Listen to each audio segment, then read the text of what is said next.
Hello, I'm sitting in a shed that my dad got built about 7 months ago. I think his plan is to turn it into a bit of a home bar when I get my own place, but until then he's been letting me use it and turn it into a bit of a workshop.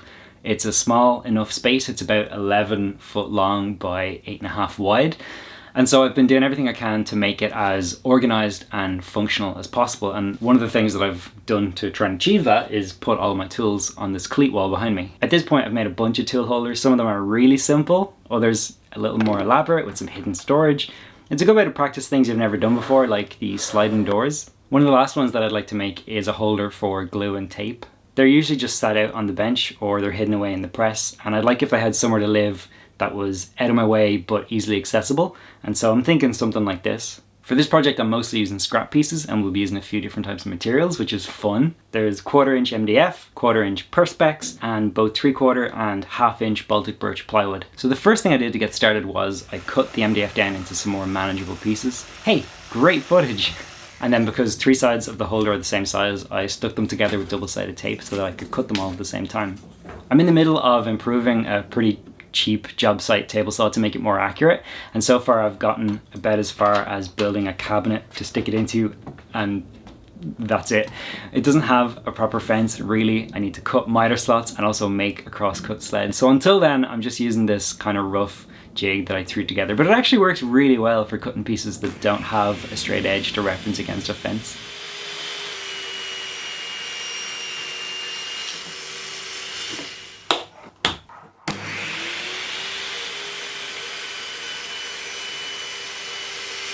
So I cut those first 2 edges and then ran into a bit of a problem.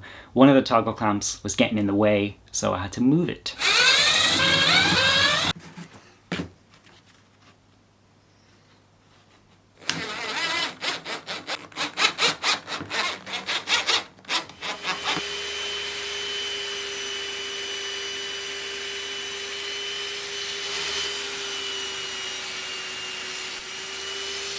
So I was left with this block that was nice and square on all sides, and you'll see me using some woodpecker's tools in this video because I just turned 30, so I bought myself some as an extra special treat. And they were crazy expensive to get shipped to Ireland, but I just figured, like, if this is something I want to keep improving at, and I'm really serious about it, maybe it's worth the investment. And I have to say, after just a couple of hours of using them, they are amazing, and I'm really glad I got some. Anyway, I always underestimate just how strong double-sided tape is because I used loads of it to keep these pieces together and they took some convincing to get apart. I think you only really need a little bit. Oh my god, it's hot in here. Next, I measured out this little front piece and then got it cut down on my miter saw. And speaking of things that are already half finished, I've been meaning to make like a zero clearance plate for the miter saw, but I haven't done it yet. So until then I've just been cutting work pieces on scraps of plywood, and it's really effective for eliminating tear out.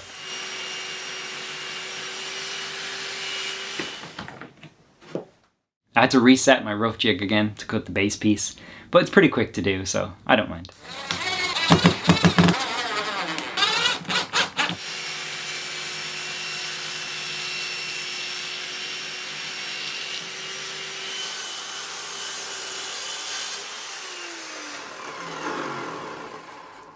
I had kind of been wondering how I was going to mark the Perspex because pens and pencils don't really work. And it turns out a marking knife is perfect. It kind of scores into that protective film over the Perspex and it's really easy to see. Now I hope this doesn't shatter into 1,000 pieces. I cut it with a circular saw before and it was fine, so we'll see how it goes. Shatter? I'm gonna put goggles on. Alright.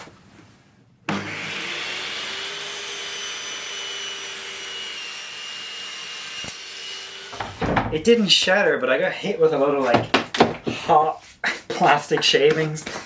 So I needed a piece of plywood for the back of the holder, but I didn't have any scraps that were big enough, and so that involved having to go and cut a new piece. And in a space this size, that's kind of challenging. It is technically possible to cut a full 8x4 sheet on the ground in here, but not very practical because it means having to move everything outside to clear floor space. So my miter saw, my table saw, my bench, and then whatever sheet goods I have leaning up against the wall. It's kind of annoying. Luckily in this case I was not cutting a full sheet, and so that made it a bit more doable. It's just still kind of awkward and time consuming. It involves me struggling to lift a sheet up onto the bench by myself, marking the section that I want to cut, laying down a straight edge, and then making the cut with a circular saw, all the while I'm kind of squeezing around stuff while I do that. And then I have to lift the sheet back down onto the floor by myself and lean it up against the wall. All in all, it took me about 7 minutes to make one cut, which is obviously not ideal, but look, it's a small space. I'm doing what I can.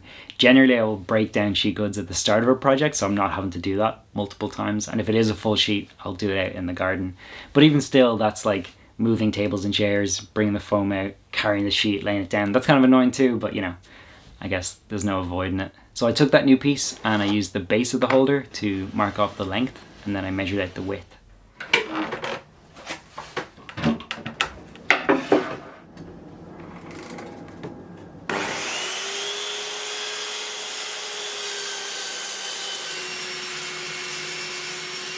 The next day I spent some time at my router table cutting dados and rabbets for the MDF and the perspex to slot into. I started with this front piece and then I moved on to the back piece because each of them had a rabbet in the same spot on the end, and it meant that I didn't have to readjust the router. Lovely! Oh yes! And then I moved on to this side piece.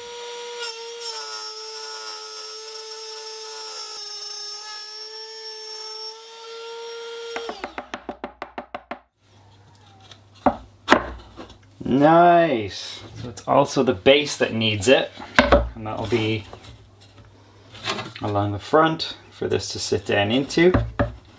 Oh, hang on a sec. I can't remember if this side piece is supposed to be sitting on the base or sitting down beside it. If it's down beside it, then I can cut all the way through this base. No big deal. If it's sitting on top, I want to stop the dado before it reaches the edge because it will look nicer, which is something that I forgot to do on this thing here. So it's like, you know, I'm learning every time. So I went and checked my design, and that side piece did indeed sit on the base. And so that meant I needed to set up a stop of some kind on the router table so that I could butt the base piece up against it and then do a plunge cut down onto the bit and run the dado partway through the board. So I'm running the board through and then the sound changes. And it turns out the router bit broke. I definitely just did too much in one go, but I wanted to make sure that the depth was consistent. That could have been bad. Christ almighty. Luckily I had another router bit that was the same size, so I was able to replace it and continue. But there was a point where I was thinking, am I just going to have to wait to replace this? And like, how long is that going to take? So I'm glad I was able to kind of get going again in a matter of minutes as opposed to like weeks, you know? It's hidden. That's cool. And then this piece is wide enough that it will cover. Oh yeah! You love to see it. Over the next minute, I'm gonna make a mistake, and I just want to see if you can spot it before I did.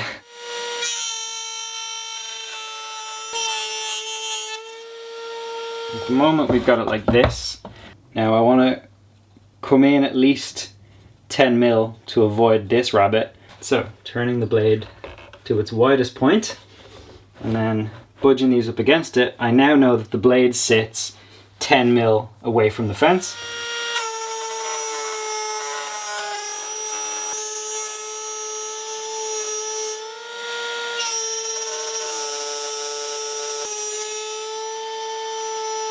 I measured from this edge 10 mil that way, and what I should have been doing was measuring from this edge, whatever the distance is, and from this edge, whatever the distance is, because obviously 10 mil from this way is the right position, but 10 mil from this way is not. So I could cut a new back piece, waste a whole bit of plywood, or I think I might try and trim some off and just stick it in and like sand it down and see if that just covers it up. It's kind of annoying, but you know, not the end of the world.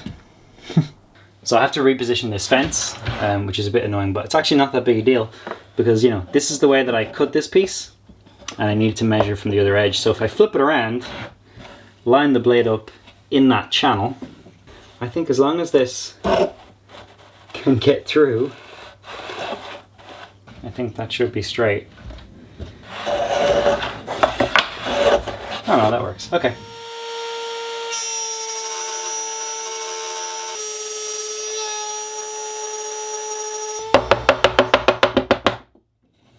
Alright. Let's see if that's in the right spot.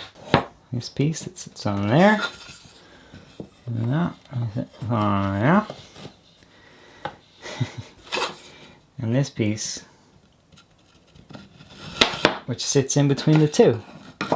That's doing what I wanted it to do, and that's great. Except it wasn't doing exactly what I wanted it to do. At the start, when I cut those side pieces down in one block, that was originally because they were meant to be the same size, but I'd forgotten that I replaced that front piece, which was originally 1/2 inch ply, with 3/4 inch ply, so that I would have more material to make a pocket for that perspex to fit into. And I didn't take into account how that would affect the length of the MDF, and so I had to take them both to the table saw and trim them down to their actual final width. When I said it was hot in here, I don't know if I really drove the point across that, like, I am actually melting. I will not be a human being still if I'm sat here for much longer. Next, I wanted to tackle that dado that I cut in the wrong spot.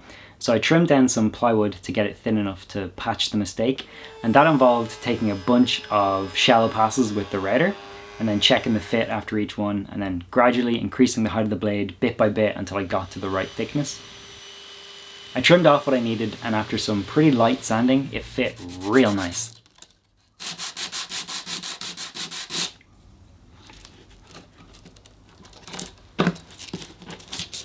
Okay. Oops.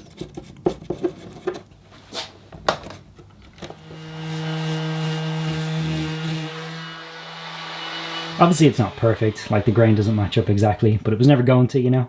And this is going to be in the box part of the glue shelf, so yeah, it really won't be noticeable. So I'm pretty happy with that, and it feels good, you know, like you wouldn't know it if you had your eyes closed. And while I was at it, I decided I'd also have a go at patching the dados in this front piece and this side piece.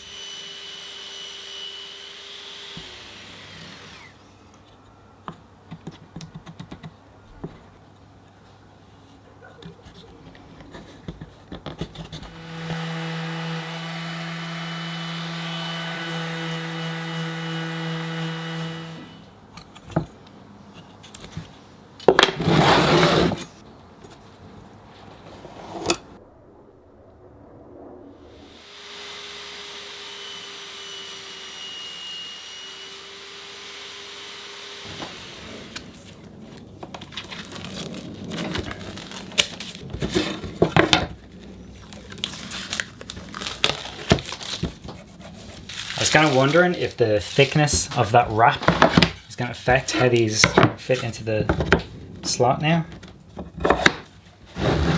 That looks great. Ah, that looks great. I'm so glad I used it. And then I sanded all the pieces, and that was, you know, it's fine. Boring. Took a while. That's just what sanding is.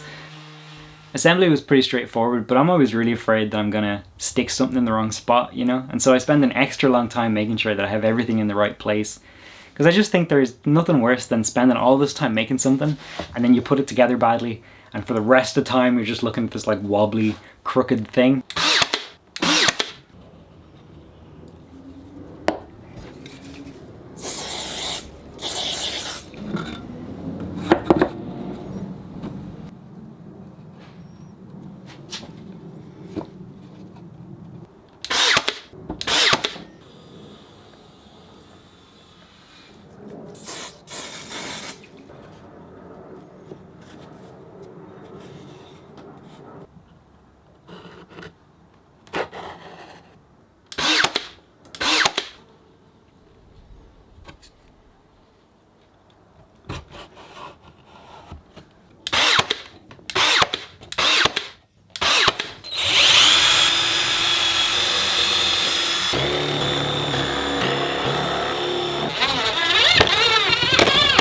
3 in each is probably overkill, but that's okay.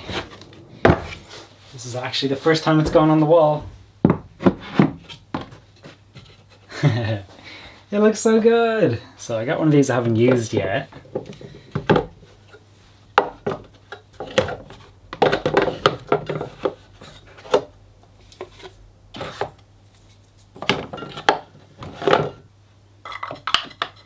The last thing to do was label it with the date, which is something that I've been doing recently. My memory is really bad, so it's nice to be able to, you know, see when I made stuff. And as I improve, it's a nice way to kind of track my progress too.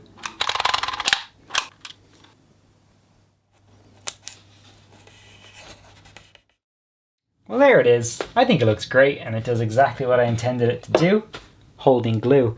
It probably took me 5 hours to make, and when I was done the place was a complete mess, but it only took about 20 minutes to clean up, which I suppose is one of the benefits of having a small workshop. But it's also because every tool has a home, and so when I'm putting stuff away I'm not wondering where it goes. I'm just going to that specific holder, or I'm going to the spot in the press where I know it lives. And this is just another family that has a home, and I have to say this place is feeling pretty organized. It's really nice to work out of. It does feel good to be in here, and it feels like I'm making it as functional as possible, and that's really cool. Thanks for watching.